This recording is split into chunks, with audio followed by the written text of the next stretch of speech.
বন্ধুরা দেখুন, আজকে মাছ ধরে নিয়ে এসেছে পুকুরে, কত বড়। আজকে এই মাছের একটা রেসিপি করব। তো অনেক বড় মাছ, এটা আমি কেমন করে কাটবো দেখি।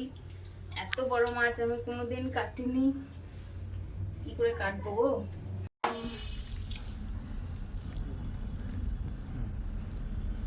মাছটা আমি কেটেছি,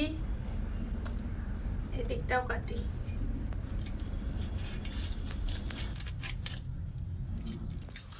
কত তেল দেখো, দেখুন বন্ধুরা কত তেল মাছের,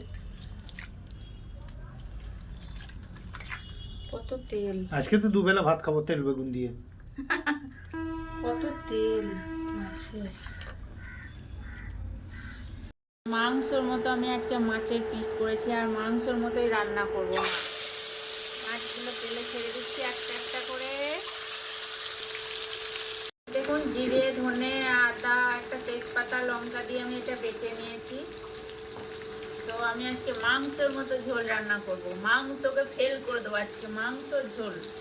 ভেজে নিলাম একটু, ভালো লাগবে খেতে। আলুগুলো তেলে ভাজা হয়ে গেছে, আলুগুলো আমি সব নামিয়ে নেবো। কড়াইয়ের মধ্যে আমি তেল দেবো, একটু ফোড়ন দেবো, একটা তেজপাতা, একটা শুকনো লঙ্কা। এখন আমি টমেটো কুচি করে রেখেছি, টমেটোগুলো দেবো। টমেটোগুলো আমি লাল লাল করে একটু ভেজে নেবো। টমেটোটা আমার গলে গেছে, এখন আমি এই মশলা যেটা বাটা দিয়ে দেবো।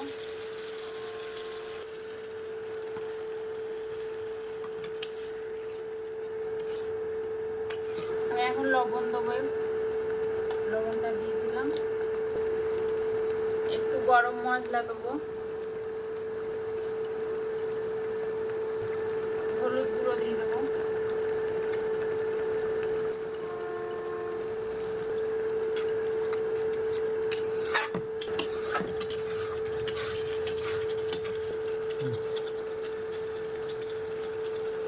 হালকা তেল ছাড়ছে মশলাটায়। আমি এখন আলুগুলো দিয়ে দেবো,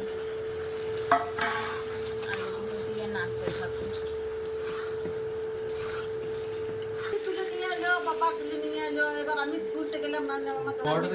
জল দিয়ে আলুটা সিদ্ধ হোক এখন একটু।